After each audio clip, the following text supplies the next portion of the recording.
A righteous protection. What's happening, fam? Alright, this right here is the Dynamite Kid. Now, that's that dude.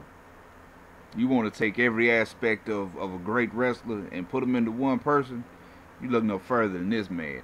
I think the only subtracting factor that anybody would mention had to be his size. Oh, he was little. Sure he was. What does that mean? That mean nothing. You must have a Vince McMahon mentality.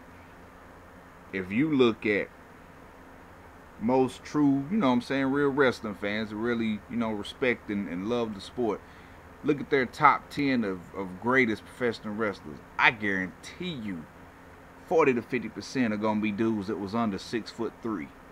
They're going to be them smaller wrestlers. I wonder why that is. Yeah, think about it. But man, dude was fast. They still say to this day he was the fastest dude in between the ropes. Agility, athletic, technical skill, just everything. I personally, I know I don't like headbutts just because of now we really starting to see the long-term effects of it. Harley Race, who pretty much innovated the diving headbutt, he said he wished he'd never done it, and that's understandable. But Dynamite Kid was that dude. Although they say in real life, in person, outside of the wrestling ring, he was a jerk. But hey, be that as it may, that don't take away nothing from what he did in between them ropes for the pure artistry and the poetry that he gave us. Now, for this move set, what all we got up in here? Stun grapple, of course snap suplex, the butterfly suplex, the gut wrench, pendulum backbreaker, Swiss uppercut. For the limb target, you got the tombstone 4. Now, in that moves pack next month, there's a jumping tombstone. Depending on how it looks, you might end up replacing this tombstone 4 with that. Corner grapples, full Nelson turnbuckle smash. You be like, what? Dynamite Kid did that? Yes, he did in a match versus Bruce Hart. I was incredibly surprised, getting tongue tied and whatnot. Incredibly surprised to see that, and happy because it's just something different that a lot of people didn't do to add to this set.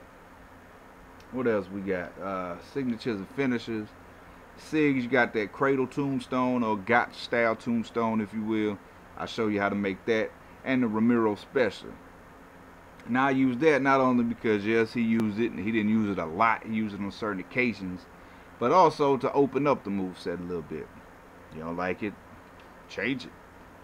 Diving finishers, of course, the diving headbutt. And that superplex you see is a custom superplex because his superplex ain't like the one that we got in game. His superplex was like a real, true suplex off the top rope. The one we got in game, and a lot of times the one that's generally done today, it's just kind of like, I'm going to put you in a suplex clutch and we're just going to jump off the top rope.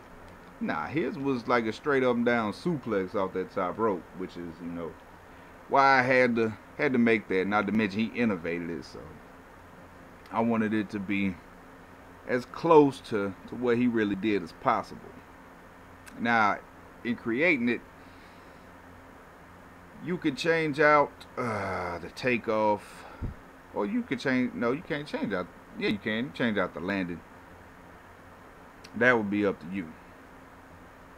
What is this here? Cradle tombstone. Natalia, what's happening?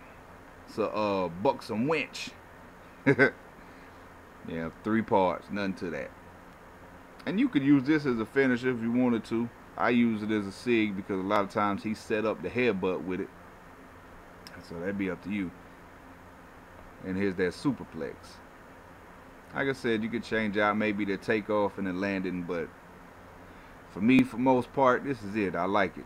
It's really a super suplex. Yeah. Appreciate everybody that's rating them sets on Community Creations. Keep doing that. Appreciate it. Just in case they erase them. Holla at your boy, baby. Keep it real. Live righteous.